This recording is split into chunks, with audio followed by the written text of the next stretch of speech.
Three wealthy millionaires entered a remote cave system in 1990, equipped with the best gear money could buy, ready for what they thought would be an exciting adventure. Their families waited anxiously as hours turned into days with no word from the expedition. But a month later, when search teams finally reached the deepest chamber of the cave, what they discovered about the millionaire's fate left investigators completely baffled and changed everything they thought they knew about the case. Subscribe to the channel, leave your like and comment from what part of the world you're watching, because now I'm going to tell you how all of this happened. Sarah Klein stood in the doorway of their Paradise Valley bedroom, watching Richard methodically pack his gear for the weekend expedition. His movements were precise, each piece of equipment finding its designated place in the high-end backpack. The evening Arizona sun filtered through the windows, casting long shadows across their marble floors. "The Mammoth Cave system is perfectly safe," Richard said, noticing her concerned expression as he carefully folded his blue Gore-Tex jacket, the one he'd worn on every expedition since they'd met. "We've hired the best guide in Kentucky, and Tom and Doug have explored sections of it before."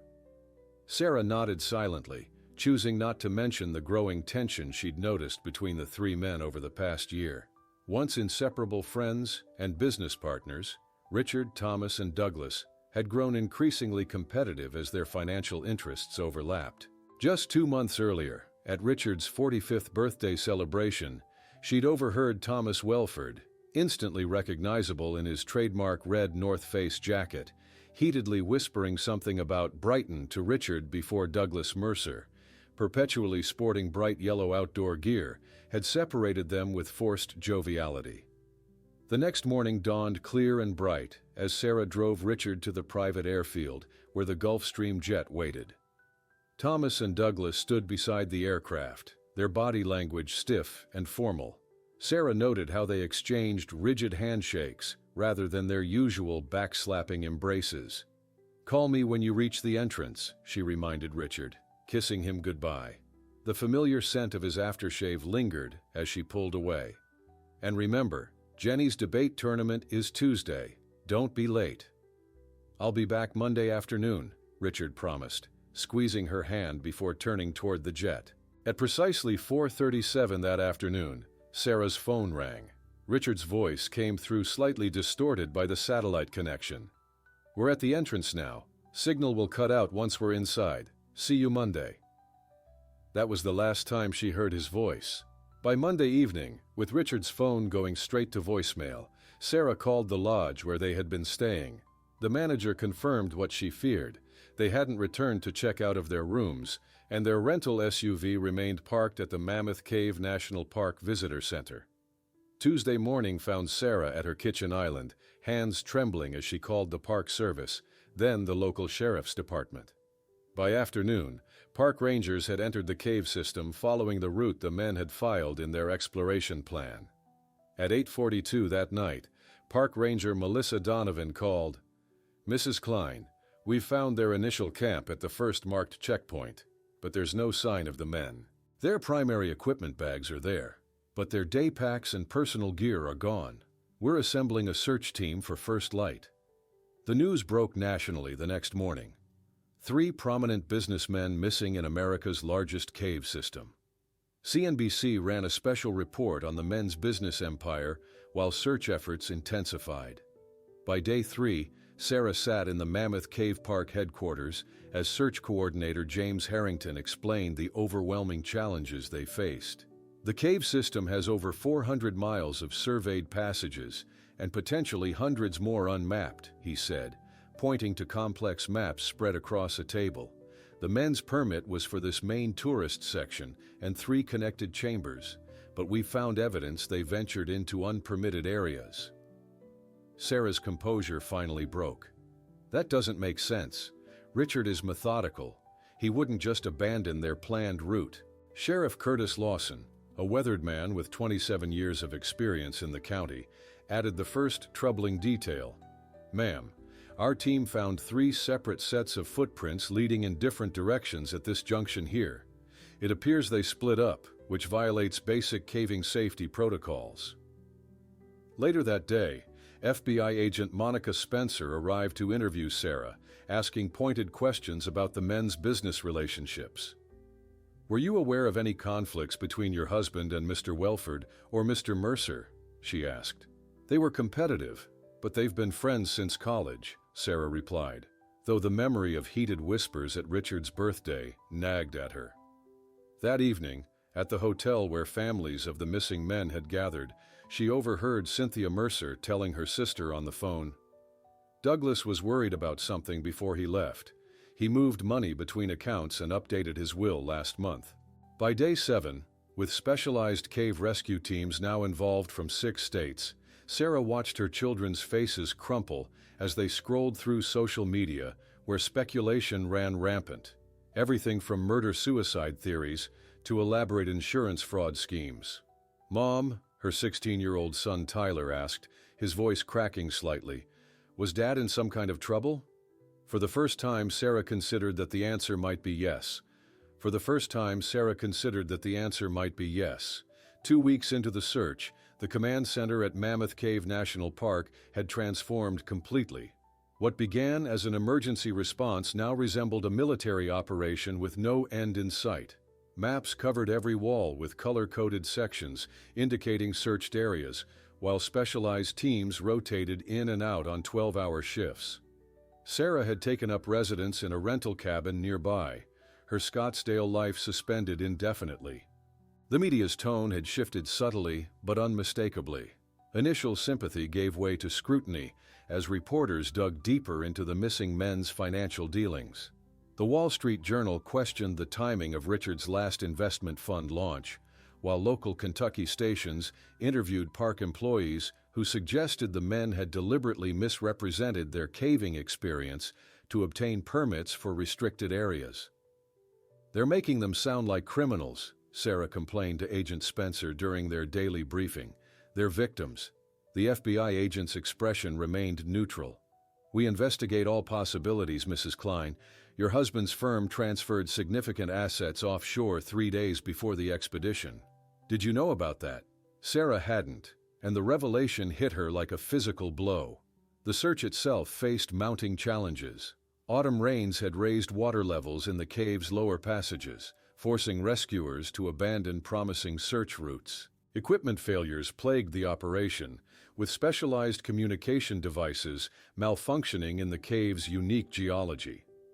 During the afternoon briefing, Dr. Leonard Myers, a geologist specializing in the Mammoth system, presented increasingly pessimistic assessments.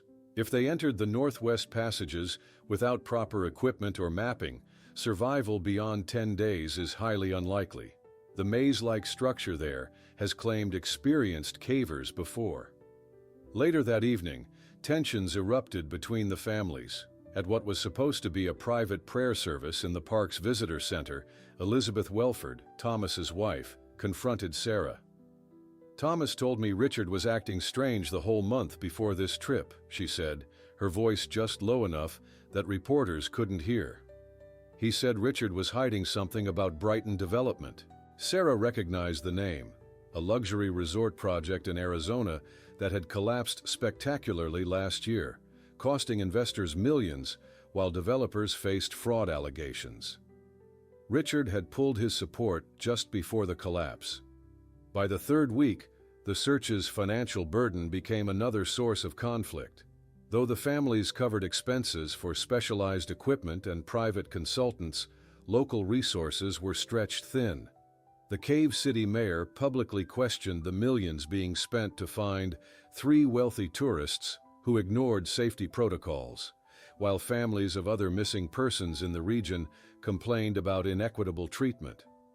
On day 18, search teams discovered an abandoned emergency supply cache with 3 energy bar wrappers, one showing clear bite marks that forensics confirmed matched Richard's dental records.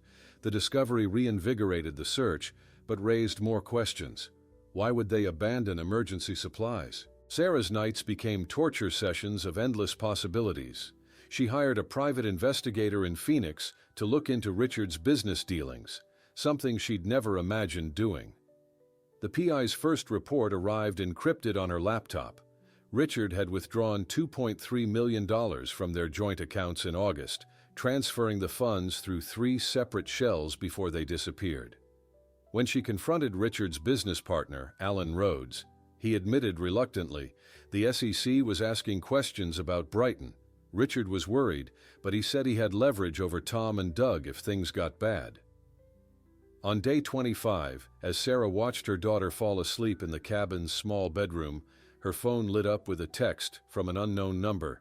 Ask about the storage unit in Henderson.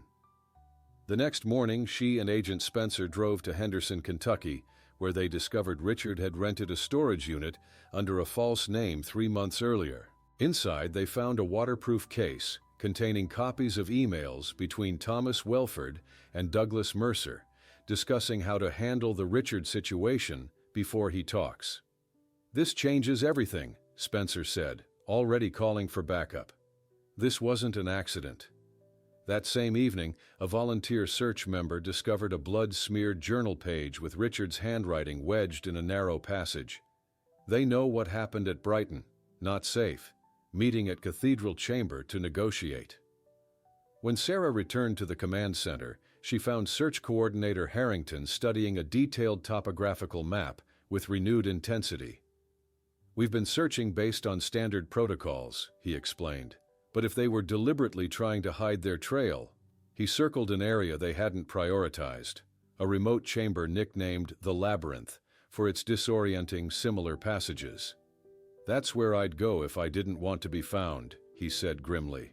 The next morning, as specialized teams prepared to enter the labyrinth, FBI forensic accountants delivered their preliminary findings. Thomas Welford and Douglas Mercer had orchestrated the Brighton development fraud, costing investors over $30 million, while evidence suggested Richard had discovered their scheme and potentially threatened exposure. Sarah stared at Agent Spencer. "Are you saying my husband was lured here to be murdered?" "We're saying," Spencer replied carefully, "that this is now officially a criminal investigation." "We're saying," Spencer replied carefully, "that this is now officially a criminal investigation." Day 27 marked a grim milestone. The search and rescue operation officially transitioned to a criminal investigation, with the FBI establishing jurisdiction over local authorities. The cave entrance now featured a restricted perimeter, with agents checking credentials of all personnel entering or leaving the site. Yellow crime scene tape fluttered in the Kentucky breeze, a stark contrast to the natural beauty surrounding the entrance to Mammoth Cave. Inside the command center, revelation followed revelation as investigators dug deeper into the men's backgrounds. Financial records obtained through emergency warrants revealed a complex web of transactions connecting all 3 men to the Brighton development scheme. Though initially it appeared Richard had been a whistleblower, FBI forensic accountants discovered he had actually been the architect of the fraud, pulling out just before it collapsed and letting his friends take the fall. "Your husband moved $4.2 million through a Cayman Islands account 2 days before Brighton's public collapse," Agent Spencer explained to a shell-shocked Sarah. "He left Welford and Mercer exposed while protecting himself." The implications staggered Sarah. What had started as a desperate search for missing adventurers had transformed into something far darker, a potential case of revenge, attempted murder, or worse. National media coverage intensified as the narrative shifted. Cable news panels debated whether the men had staged their disappearance to escape pending securities fraud charges, while online forums spawned increasingly wild theories. Sarah's children couldn't attend their temporary local school without being harassed by other students and curious parents, forcing her to send them to stay with her sister in Chicago. On day 29, the search teams made a critical discovery in the labyrinth section, a deliberate rock slide that appeared to have been triggered with small explosive charges, the kind used by advanced cavers to create emergency exits.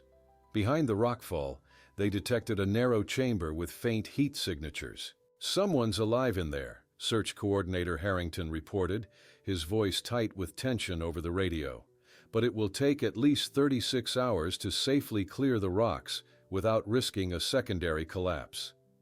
As specialized equipment was rushed to the site, Investigators from the Bureau of Alcohol, Tobacco, Firearms and Explosives confirmed the explosive residue matched commercial-grade mining charges that Thomas Welford had purchased 3 months earlier through his construction company.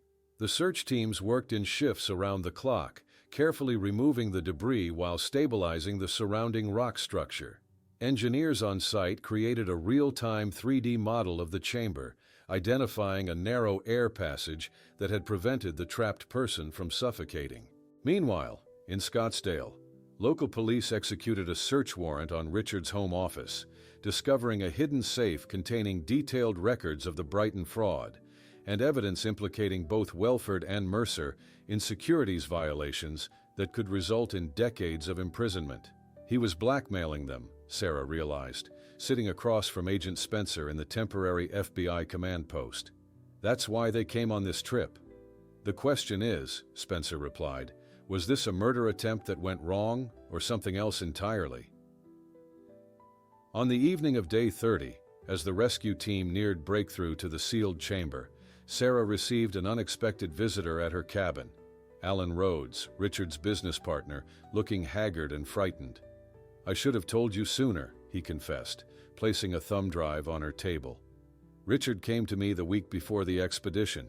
He said if anything happened to him, I should wait a month and then deliver this to the FBI." The drive contained video footage of Richard speaking directly to the camera. "If you're watching this, I'm probably dead. Tom and Doug discovered I kept evidence of Brighton. They suggested this cave expedition as a way to talk things through, away from lawyers and witnesses. I'm bringing protection, but if I don't return, you'll find everything the SEC needs in the Henderson storage unit." Sarah watched the video 3 times, her husband's calculating expression revealing a stranger she'd never truly known. That night, at precisely 11:42 p.m., Sarah's phone rang with news from the cave. "We've broken through. There's someone alive inside. We've broken through. There's someone alive inside." On day 31 of the search, rescue workers finally cleared the last rock barrier and found Richard Klein alive in a narrow limestone chamber. His signature blue jacket was torn and filthy, his body weight dramatically reduced, and his eyes wild with a combination of desperation and relief.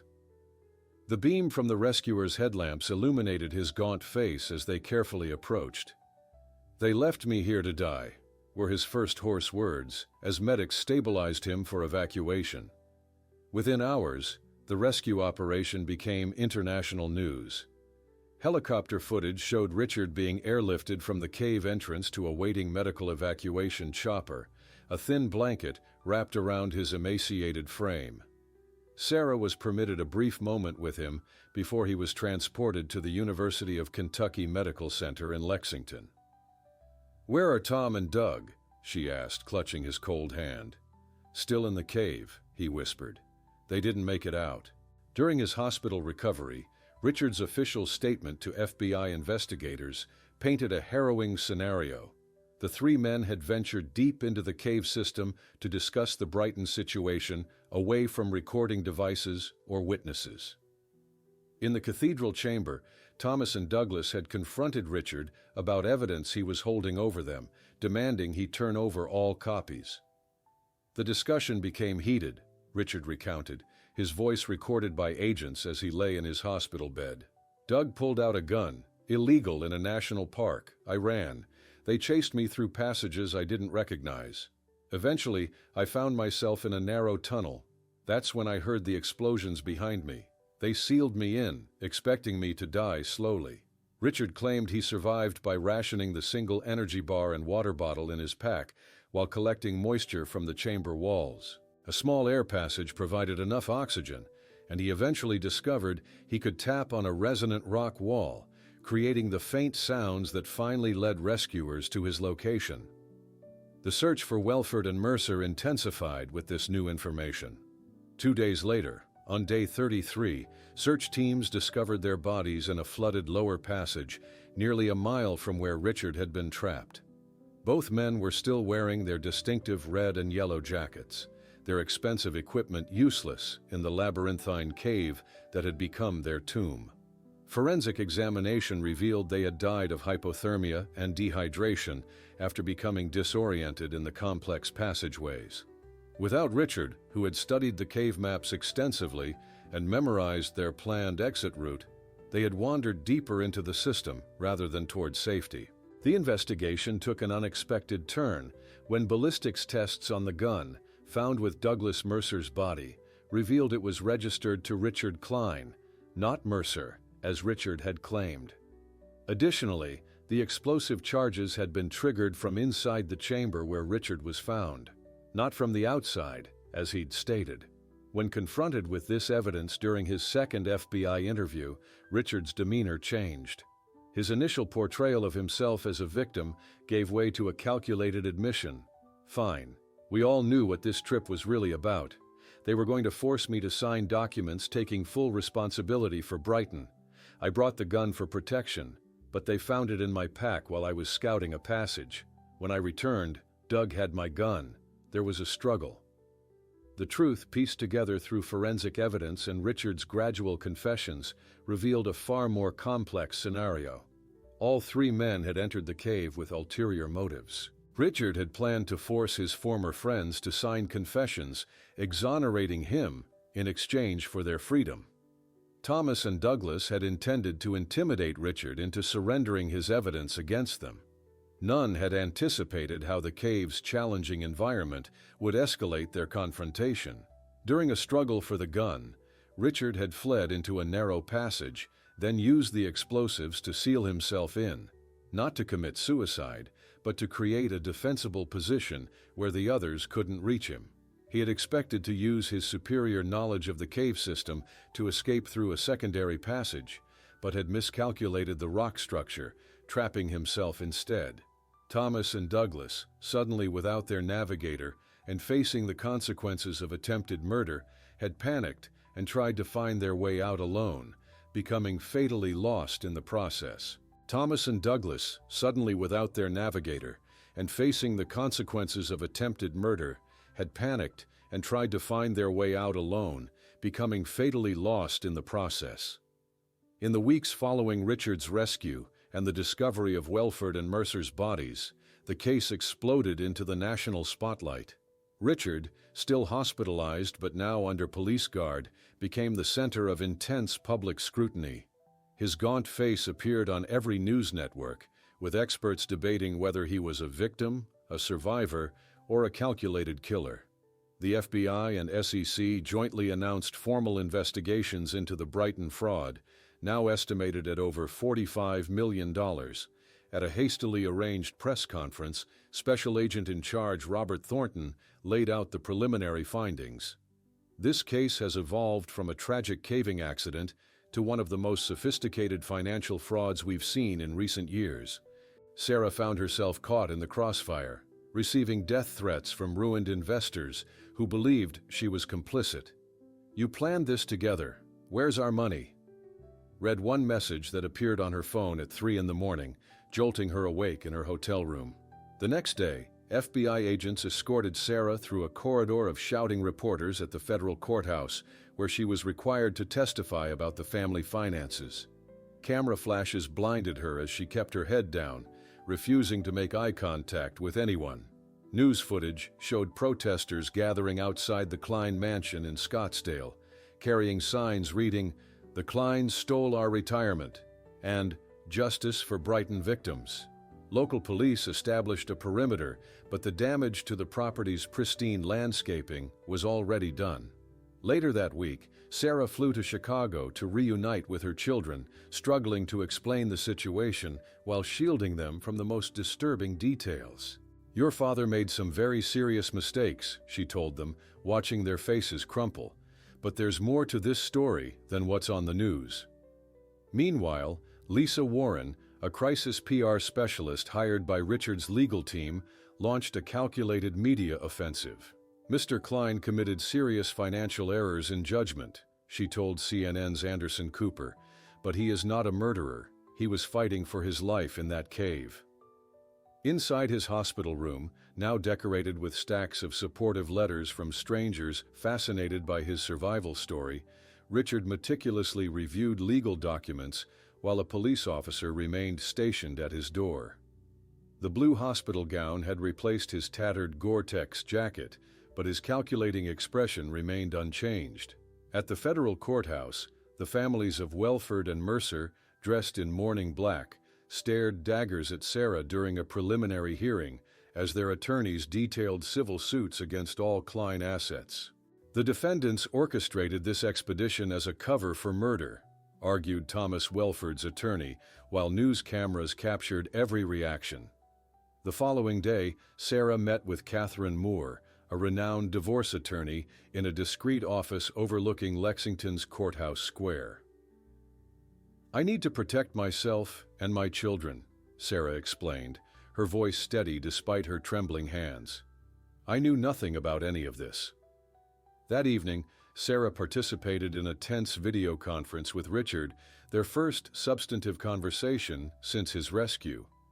"I did this for us, for our family," he insisted, his eyes darting to something off-screen. "They would have destroyed me."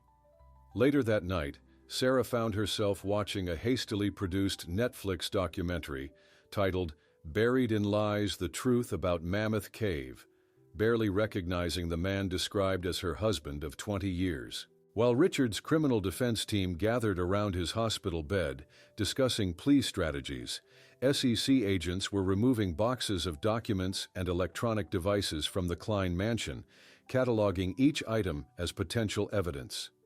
The following morning, Sarah appeared at a carefully orchestrated press conference, reading from a prepared statement. "I had no knowledge of Richard's financial activities. My children and I are victims of his deception, just as much as any investor." As Richard's financial empire crumbled and Sarah initiated divorce proceedings, investigators made a shocking discovery, analyzing the GPS data from Richard's Adventure Watch recovered from the cave. The data suggested he had mapped and visited that same remote section of Mammoth Cave 6 months before the fatal expedition, indicating a level of premeditation that could transform the case from fraud to premeditated murder. The GPS data from Richard's Adventure Watch revealed a pattern of reconnaissance that chilled the investigators to their core. The tiny device, recovered from his wrist during medical treatment, contained detailed mapping data of multiple visits to Mammoth Cave during the previous 6 months, visits that occurred on dates when Richard had told Sarah he was on business trips to Seattle. In a specialized FBI forensics lab, technicians connected the water-damaged Garmin to a computer system, watching as the screen displayed multiple entry points to the cave system, with particular focus on the labyrinth section where the tragedy had unfolded. "He's been methodically planning this for at least half a year," Agent Spencer said, pointing to the timestamps. "These aren't casual explorations, they're military-style reconnaissance missions."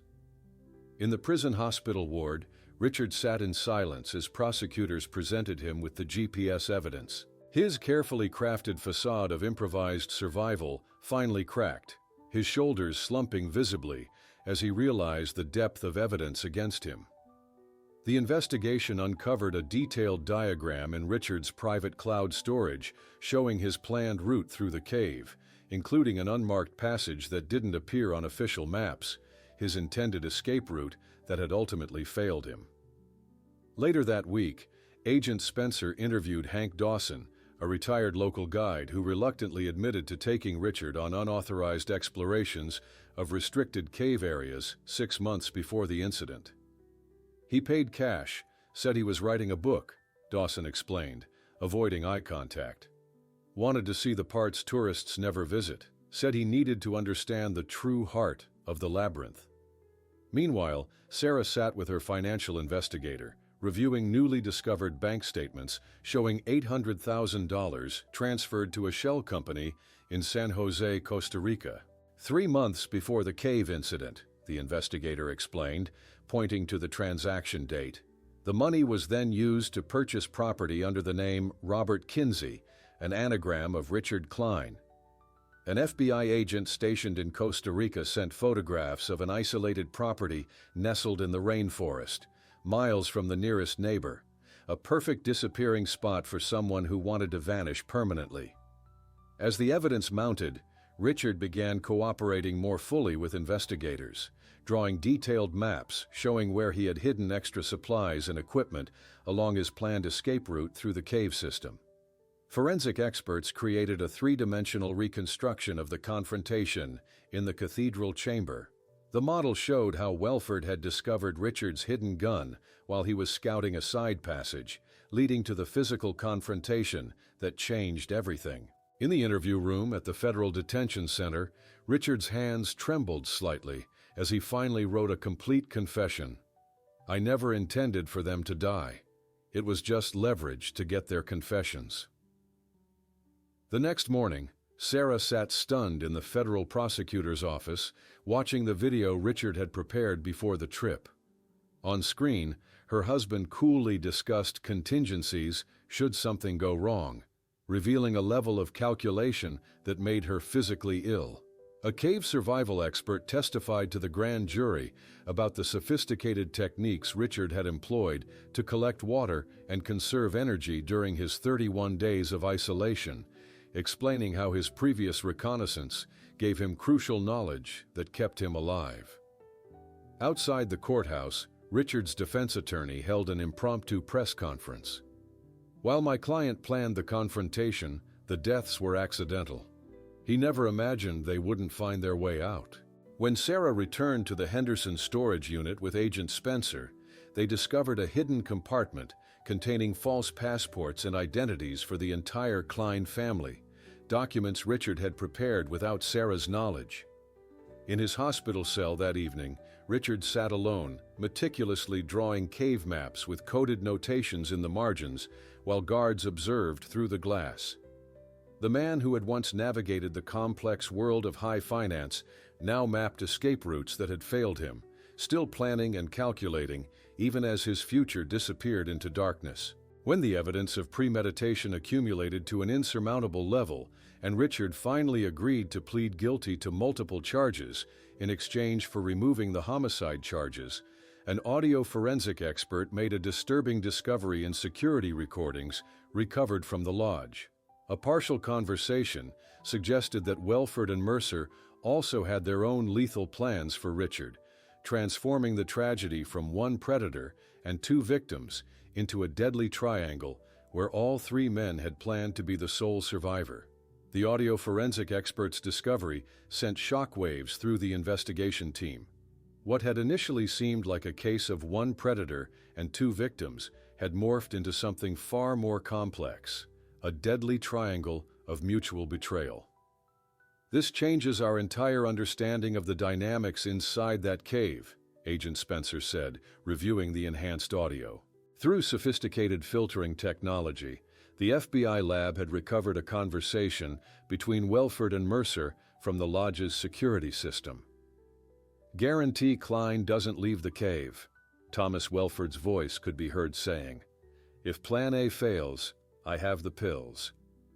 The following morning, agents methodically searched through Welford's preserved belongings from the hotel room. Hidden in a stitched compartment of his luggage, they discovered a small pill bottle with no prescription label. "High-potency beta blockers," confirmed Dr. Sylvia Ramirez, the FBI's forensic pharmacologist, after running tests. In elevated doses, they can trigger a cardiac arrest that would appear natural in someone exerting themselves in a stressful environment like a cave expedition. As Sarah left the federal courthouse later that day, reporters swarmed around her. "Did you know your husband was planning to kill his friends?" shouted a journalist from the Associated Press, thrusting a microphone toward her face. That evening, Sarah sat with Tyler and Jenny in their therapist's office in Lexington. Dr. Patterson gently guided the family through processing the continuously unfolding revelations about the man they thought they knew. "I keep thinking there must be some explanation," Jenny said, tears welling in her eyes. "Dad couldn't have been planning all this." In a conference room at FBI headquarters, financial analysts had reconstructed the complete Brighton scheme through thousands of documents. What began as a legitimate luxury development had turned fraudulent when the three partners began siphoning investor funds, creating an elaborate shell game that eventually collapsed under its own weight. The following Tuesday, Richard was wheeled into federal court for his formal arraignment. His body remained weakened from his month in the cave, but his eyes were sharp and calculating as he surveyed the packed courtroom. Meanwhile, Sarah met with her attorney to establish the Brighton Restitution Fund using her personal assets not seized by the government. "I can't undo what Richard did," she explained, "but I can try to help those who lost everything." A former accountant for Richard's firm gave a sworn statement to investigators, describing how he had noticed discrepancies in the Brighton books. "When I brought it to Mr. Klein's attention, he said I must have made a mistake. When I persisted, he mentioned my daughter's scholarship might be in jeopardy if I created problems." At a quiet cafe across town from the media circus, Elizabeth Welford and Cynthia Mercer met, sharing their own stories of suspicion and doubt. "Thomas was up all night shredding documents the week before they left," Elizabeth confided. "When I asked what he was doing, he said it was insurance against Richard's schemes." Later that week, Sarah returned to their Scottsdale mansion, now bearing federal seizure notices on the doors. She walked through the silent rooms, collecting family photos and personal mementos that held no monetary value but contained 20 years of memories. Agent Spencer showed Sarah evidence of Richard's meticulous preparation.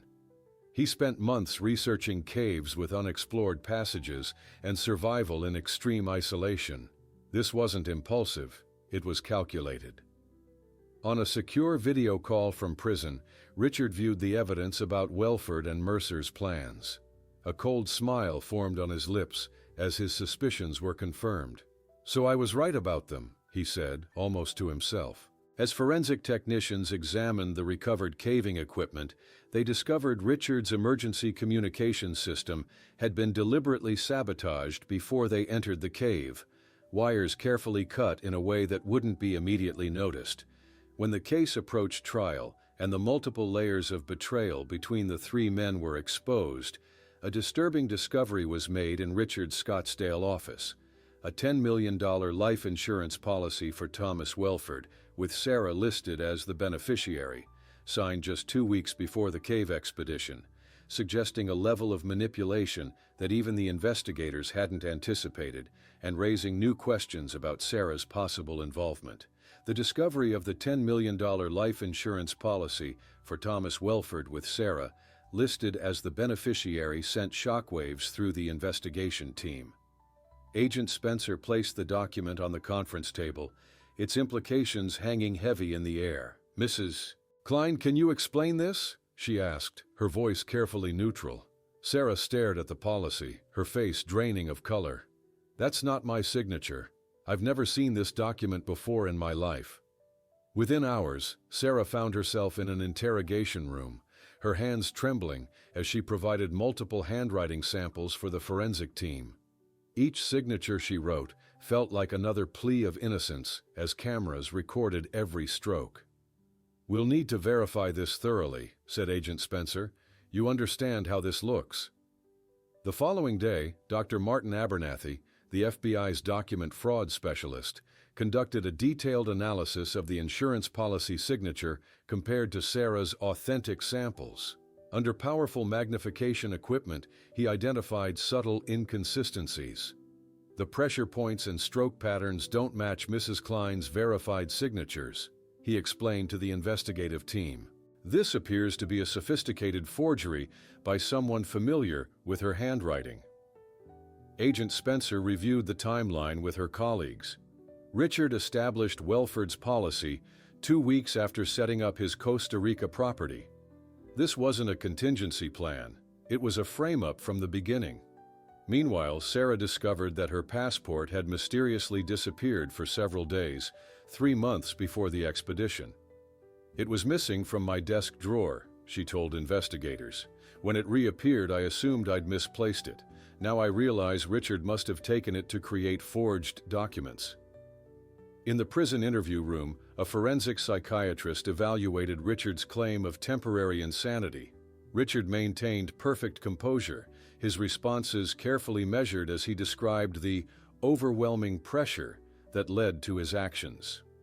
The psychiatrist made notes about Richard's controlled demeanor, which contradicted his claims of mental breakdown. That evening, Sarah sat in her sparsely furnished temporary apartment, trying to explain the latest revelations to her children. "Your father created a backup plan to blame me if his other plans failed," she said, watching their faces struggle with this new betrayal. "Why would he do that to you?" Tyler asked, his voice breaking. "Because I was the perfect scapegoat," Sarah replied softly. "Who better to take the fall than his trusted wife?" The next morning, FBI analysts assembled in the command center, a whiteboard detailing Richard's complete plan with all contingencies mapped out. "He had 3 possible exit strategies," explained Agent Spencer. "Success with the blackmail, escape via his secret passage, or if captured, framing Sarah while protecting assets offshore." At the forensic lab, the handwriting expert presented his final conclusion. "This signature is definitely a forgery, likely executed by someone intimately familiar with Mrs. Klein's handwriting patterns." Meanwhile, FBI technicians discovered a series of encrypted emails between Richard and Jorge Mendez, a known document forger operating from Argentina. The emails, dated 4 months before the expedition, contained coded references to creating backup documentation for the investment protection plan. Later that day, Richard conferred with his defense attorney, Lawrence Petrovich, who appeared increasingly uncomfortable with each new revelation. "I can't build a defense if you continue hiding things from me," Petrovich warned. "The prosecution keeps finding new evidence that contradicts our strategy." That evening, Sarah visited Elizabeth Welford at her hotel. Despite their initial antagonism, the 2 women found common ground in their shared betrayal. "Thomas changed our estate planning documents right before the trip," Elizabeth confided. "I thought he was being prudent. Now I wonder what he was hiding from me." As investigators continued analyzing the evidence, they discovered a hidden SIM card in the back of Richard's adventure watch, containing encrypted text messages outlining an escape route from Costa Rica to Paraguay, where extradition would be nearly impossible. On Friday morning, Sarah reviewed her family's phone records with investigators, establishing that she had been on conference calls with her hospital charity board during critical times when Richard was creating falsified documents. While Sarah's innocence became increasingly clear, a shocking development occurred when Richard offered prosecutors a deal. In exchange for a reduced sentence, he would reveal details about a much larger fraud scheme involving several other prominent real estate executives, including Judge Lawrence Harrington, who had been assigned to preside over his own trial.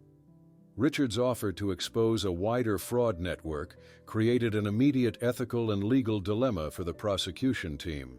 In a secure conference room at the Department of Justice, Richard's attorney, Lawrence Petrovich, laid out the terms while Assistant U.S. Attorney Jennifer Lawson listened with barely concealed skepticism. "My client has documented evidence of systematic fraud involving 12 prominent real estate developers across 3 states, Petrovich said, placing a thumb drive deliberately at the center of the polished conference table. "Including compelling evidence against Judge Harrington." After the meeting, Lawson conferred privately with her supervisor, U.S. Attorney Marcus Bennett, in his office. "If he's bluffing, we've wasted valuable preparation time," she said, pacing anxiously. "But if he's telling the truth about a federal judge being compromised, then we have a constitutional crisis on our hands," Bennett finished grimly. "Proceed with extreme caution. Verify everything independently before making any moves against Harrington."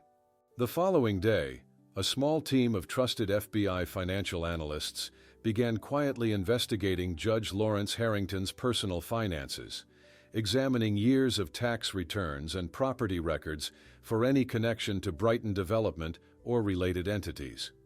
While the investigation proceeded in secret, Sarah faced a devastating new challenge. In her attorney's downtown office, she reviewed the class action lawsuit filed by Brighton investors targeting all Klein family assets, including those held in trust for the children's education. "But I've been cleared of involvement," Sarah protested, flipping through the thick legal document. "How can they take everything?" They're arguing that regardless of your knowledge, you benefited from the proceeds of fraud, her attorney explained. We'll fight it, but you need to prepare for a lengthy legal battle. That evening, Sarah sat her children down in their small apartment. I need to tell you something difficult, she began, struggling to maintain composure.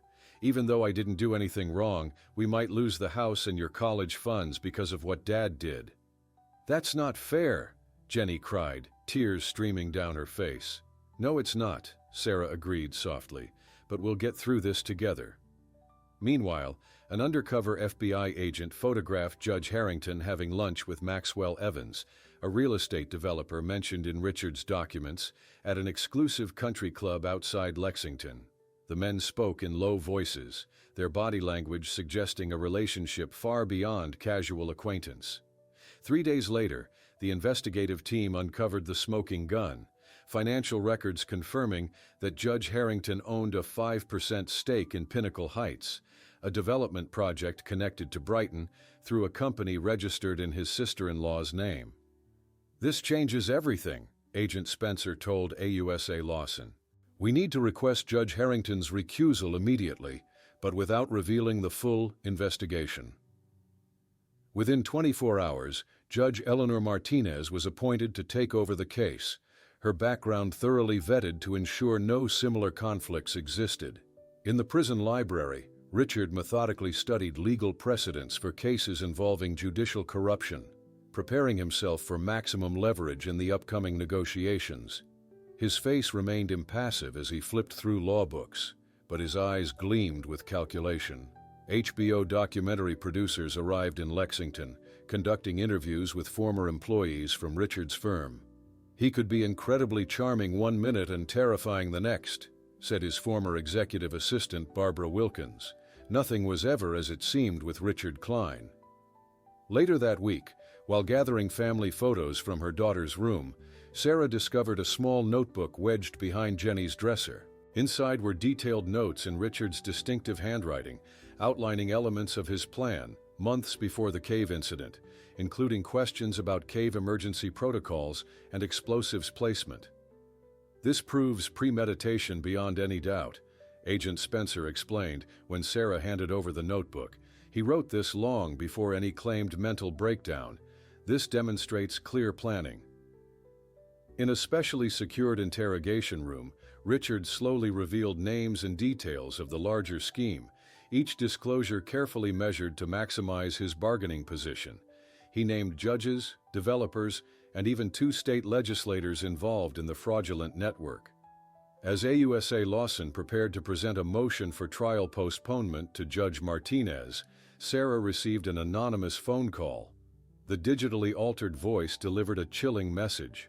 Your husband is still manipulating everyone. Ask about the meeting in Lake Tahoe in 2018. The line went dead, leaving Sarah staring at her phone, realizing that Richard's deceptions might extend back even further than anyone had suspected. The cryptic message about Lake Tahoe haunted Sarah through a sleepless night. By dawn, she found herself in the public library, methodically scrolling through archived society pages from northern Nevada newspapers. Her persistence paid off when she discovered a small photograph from a charity gala at the Lakeside Resort and Casino in February 2018. There, partially obscured in the background, stood Richard, Thomas, and Douglas, deep in conversation with several international bankers and property developers. They weren't just colleagues or friends plotting a single fraud, Sarah whispered to herself. This was organized from the beginning. She immediately shared her discovery with Agent Spencer, who assembled a team to trace every attendee in the photograph. Flight records confirmed that Richard had indeed flown to Tahoe on his company jet, despite telling Sarah he was attending an investment conference in Chicago that weekend. We're finding offshore accounts established immediately following this meeting, Agent Spencer explained during their next briefing. Brighton wasn't just one scheme, it was part of a coordinated international fraud network. The prosecutors used this new timeline to devastating effect when meeting with Richard's defense team. Your client's plan began at least 2 years before Brighton collapsed, AUSA Lawson said, spreading the evidence across the table. This completely eliminates any defense based on impulsive action or temporary insanity. Richard's carefully constructed bargaining position crumbled before their eyes. His attorneys whispered urgently as he stared at the Tahoe photograph, his face betraying genuine shock that this connection had been discovered. 3 days later, in a packed courtroom, Richard Klein formally pled guilty to multiple counts of securities, fraud, wire fraud, and obstruction of justice. His monotone voice echoed through the hushed room as he detailed his crimes, admitting to orchestrating the Brighton scheme from its inception and deliberately setting up Welford and Mercer to take the fall when investigators closed in. Sarah sat between her children in the gallery, holding their hands as they listened to the father they thought they knew, confess to years of calculated deception. Jenny silently wept, while Tyler stared straight ahead, his jaw clenched tightly. Judge Martinez's voice cut through the tension as she delivered the sentence. "Mr. Klein, your extraordinary premeditation and willingness to sacrifice even your closest friends demonstrates a level of calculation rarely seen in this court. You are hereby sentenced to 18 years in federal prison, with no possibility of parole, for 15 years. In the weeks that followed, news channels reported a cascade of arrests stemming from Richard's testimony. 8 real estate executives, 3 bankers, and 2 federal judges were indicted in connection with what prosecutors now called the Brighton Network. Financial analysts noted, however, that millions in assets remained unaccounted for, likely hidden in jurisdictions beyond the government's reach. 6 months after Richard's sentencing, Sarah signed the final divorce papers in her attorney's office, officially ending her 20-year marriage. The document that took less than an hour to sign represented the conclusion of a relationship that had defined her adult life. That same week, Sarah opened the offices of the Klein Financial Transparency Foundation in a modest downtown building. Using her expertise in charity organization and her portion of assets not seized by the government, she established programs to educate potential victims about investment fraud warning signs. 1 year to the day after the rescue, Sarah stood with Tyler and Jenny at the entrance to Mammoth Cave. They had come to participate in a small memorial service for Welford and Mercer, organized by the Park Service to bring closure to the tragic events. Park Ranger Melissa Donovan showed them the updated official cave map, which now included a new section marked Restricted Area, the labyrinth where 3 men had played out their final deadly game. As the afternoon sun began to set, Sarah and her children emerged from the cave into the warm Kentucky twilight. They stood silently together, the darkness of the cave behind them and an uncertain future ahead. 3 years later, as Sarah finally found a measure of peace in her new life, a package arrived at her office containing GPS coordinates for a remote location in Costa Rica and a handwritten note reading, "Not everything is lost," suggesting that, even from prison, Richard still had one last buried secret that could change everything, leaving Sarah with the difficult choice of reopening the wounds of the past or finally moving forward without looking back.